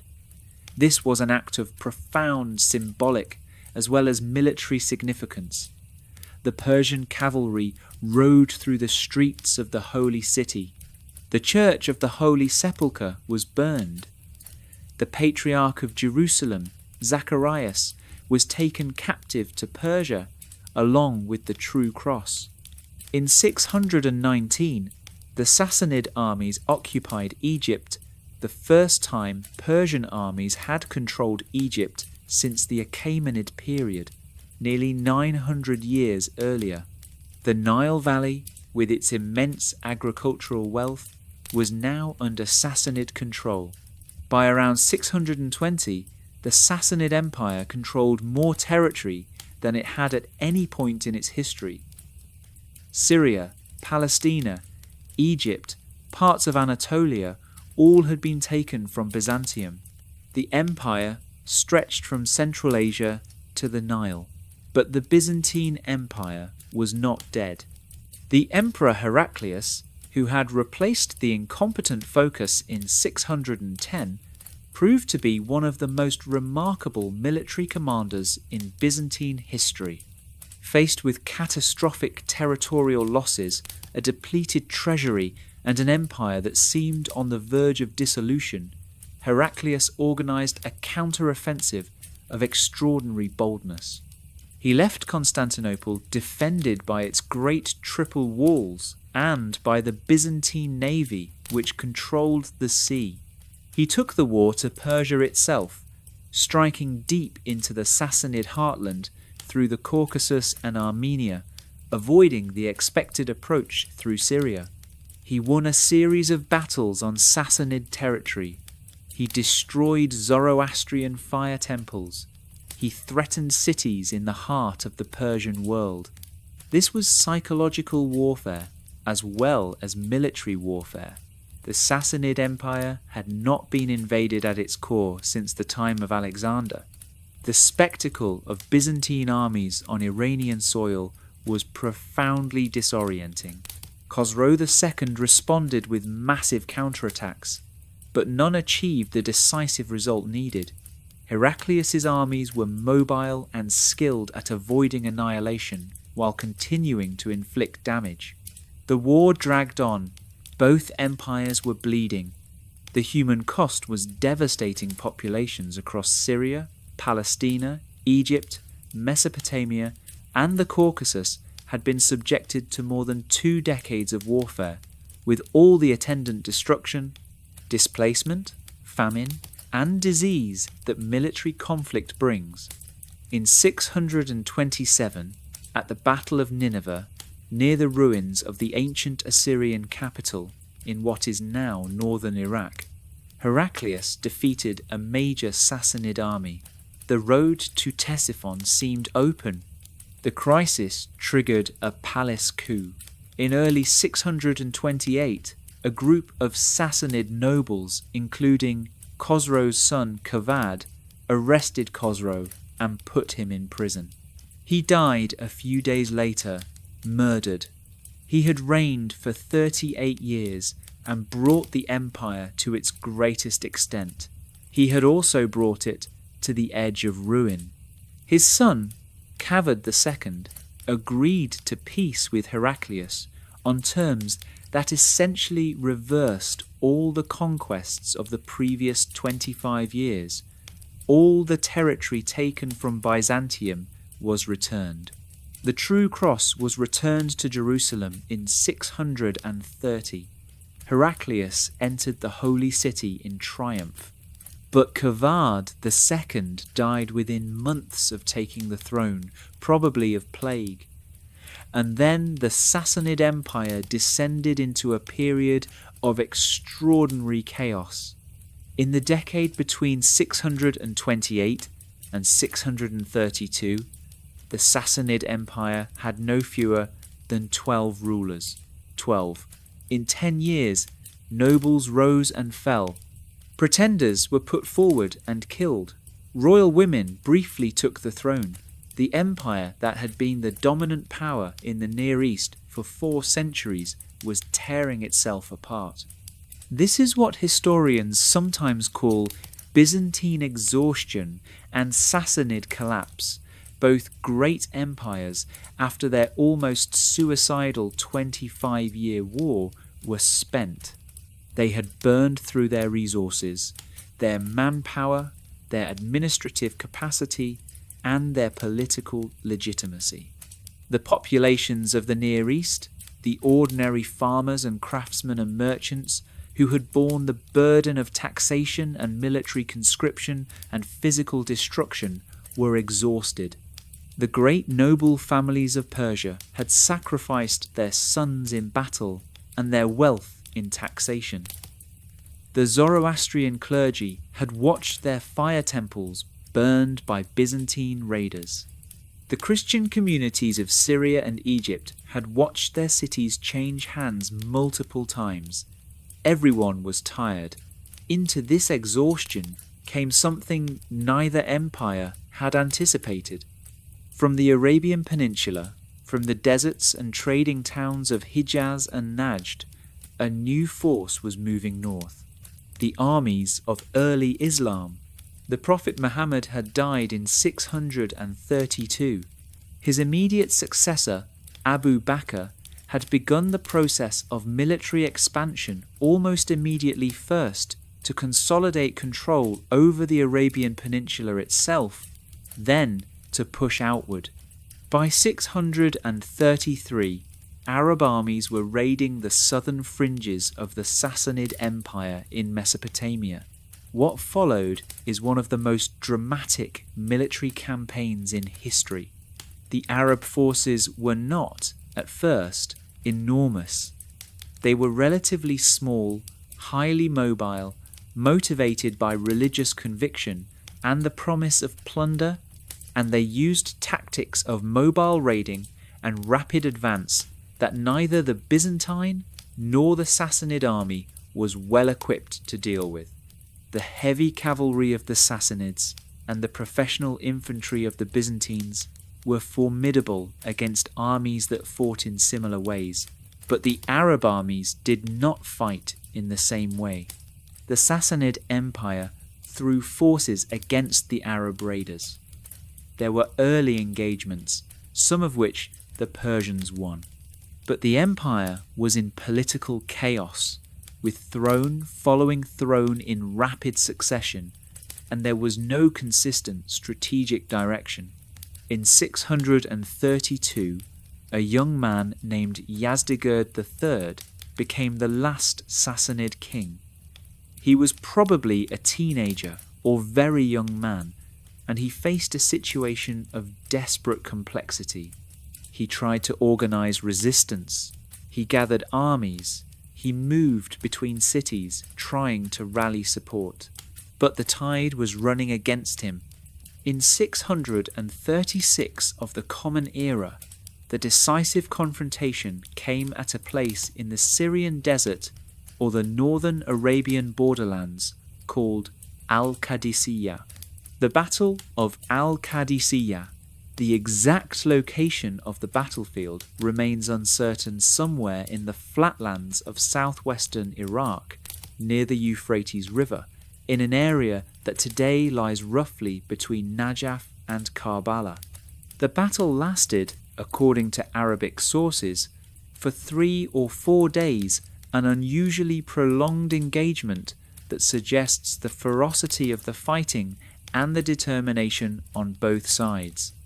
The Sassanid army at Al-Qadisiyah was commanded by a general named Rustam Farrukhzad, one of the most capable military commanders in the empire, a man from the great noble families of northeastern Iran.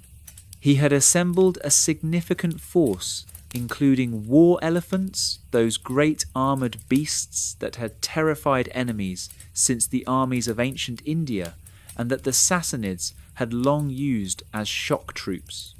The Arab army was commanded by a general named Sa'd ibn Abi Waqqas, one of the companions of the Prophet, a man of genuine military skill. The battle unfolded over several days, with the Arab forces developing tactics to deal with the elephants reportedly by targeting the mahouts and the eyes of the beasts, causing them to panic and turn back on the Sassanid lines. On the final day, a sandstorm swept across the battlefield from the direction of the Arab lines, blowing into the faces of the Sassanid forces. Rustam was killed in one account when a camel carrying supplies collapsed on him during the chaos of battle, pinning him to the ground. With Rustam dead, the Sassanid army broke and fled. The way to Ctesiphon was open. The Arab armies marched on the great capital and entered it in 637. Yazdegerd fled, moving east into the Iranian heartland, trying to organize continued resistance. He never stopped trying. He appealed to the kings of Central Asia and Eastern Iran for help. He moved from city to city, always one step ahead of the Arab armies. For 15 years he kept moving. He was killed in 651 near the eastern city of Merv, murdered by a local miller or landowner who may have killed him for his possessions, or may have been acting on behalf of local forces who preferred to accommodate the new Arab power than to shelter a fugitive king. He was the last Sassanid king. The Arab conquest of the Sassanid Empire was not instantaneous. It took roughly 2 decades from the first raids in 633 to the last organized Sassanid resistance in the mid-600s. There were major battles, significant Persian resistance, and periods when the outcome was genuinely uncertain. The Sassanid noble families, the Daychkhans of the Iranian plateau, were not all immediately submissive. Many fought, many negotiated, many fled east. The Zoroastrian community was not immediately suppressed. Zoroastrianism continued to be practiced in Iran for centuries after the conquest, and a significant Zoroastrian community, the Parsis, emigrated to India in the 9th and 10th centuries rather than convert to Islam, and their descendants maintain the Zoroastrian tradition to this day. But the empire was gone. The Sassanid dynasty was over. The eternal flame of the great fire temples was extinguished, or relocated to India with the Parsi emigrants, or quietly maintained in rural shrines where the Magi still tended them. Ctesiphon was abandoned as a capital. The great arch stood empty and silent, stripped of its ornament, as the new Arab capital of the Islamic world was built at Kufa and then at Basra and eventually at Baghdad, just 35 kilometers to the north. Now let us sit with the question of legacy, because it is a profound and complicated one. What did the Sassanid Empire leave behind? The most immediate and practical legacy was the one I have already touched on, the transmission of knowledge to the Islamic world. The scholars of Gondishapur, physicians, astronomers, philosophers, became court physicians and advisors to the early Abbasid caliphs. The great translation movement of the 8th, 9th and 10th centuries, which made Greek science and philosophy available in Arabic, drew heavily on the Syriac translations that had been made in Sassanid institutions.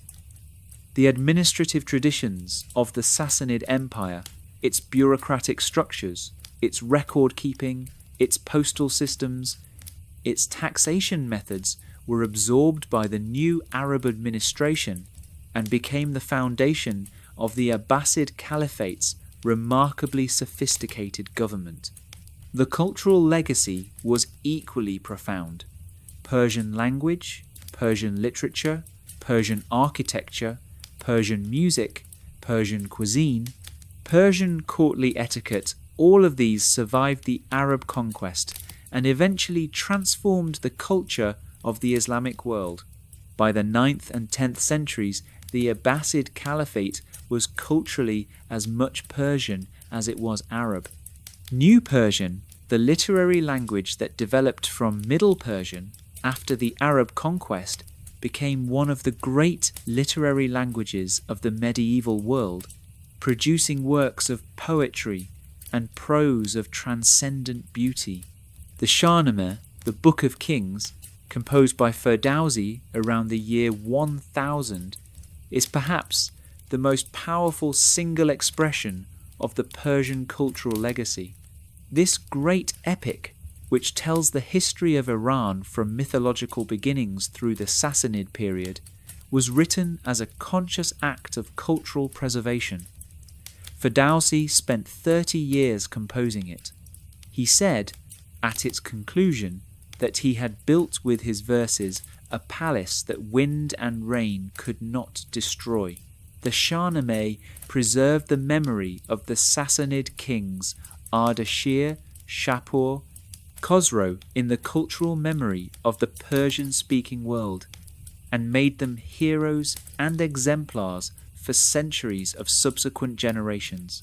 The architectural legacy of the Sassanid period influenced Islamic architecture profoundly.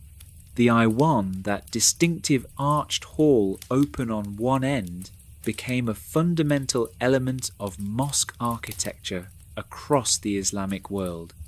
The Chahar Tak, the domed fire temple on 4 arches, influenced the design of Islamic domed buildings. The Chahar Bagh, the 4-garden layout of the Paradise Garden, became the standard form of the Islamic garden and eventually influenced the gardens of Mughal India, Ottoman Turkey, and Moorish Spain. The philosophical and scientific legacy I have already described, the transmission of Greek, Indian, and Persian knowledge through the institutions of Gondishapur to the scholars of the Islamic Golden Age. And there is a legacy that is harder to quantify, but no less real, the legacy of the idea of Iran. The Sassanid Empire, more than any earlier or later political entity, created and sustained the idea of Iran as a unified civilization with a distinctive culture, language, religion, and historical tradition. The name Iran itself, from the ancient Iranian word Aryan, was actively promoted by the Sassanids as the proper name of their realm and their people. The Sassanid kings called themselves King of Kings of Iran and non-Iran Shahanshah, Iran Udan Iran, the first part of which title expressed their claim to rule the whole Iranian world.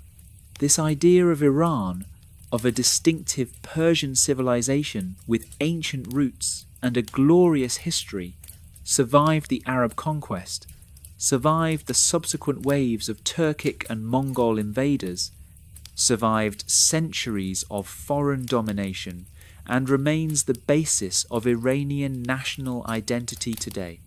When Iranians celebrate Nowruz, the Persian New Year, on the spring equinox, they are celebrating a festival that was observed in Sassanid fire temples. When they read Ferdowsi's Shahnameh, they are reading the stories that Sassanid court bards told.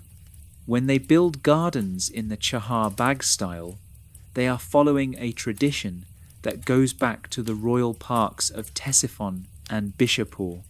The empire is gone, the language has changed, the religion has changed, the political structure has changed entirely, but the thread of cultural continuity is unbroken. That is a remarkable thing, remarkable enough to deserve a moment of quiet consideration. We have reached the end of tonight's journey. We have walked a long road together from the limestone hills of Persis, where Ardashir I looked north toward the Parthian throne with fire in his eyes, through the great rock reliefs where Shapur I carved his victories into the face of the mountain, through the vaulted halls of Ctesiphon, where the greatest brick arch in the ancient world curves overhead like the breath of the world, through the fire temples and the academies and the libraries and the gardens, through the long and brilliant reign of Khosrow Anushirvan, the Immortal Soul, and at last through the Twilight, the exhaustion, the Arab armies sweeping north from the desert, and the last king fleeing east with the dying light of a 4th-century empire behind him. It is a long story, a human story, a story about ambition and faith and knowledge and beauty and war and transformation.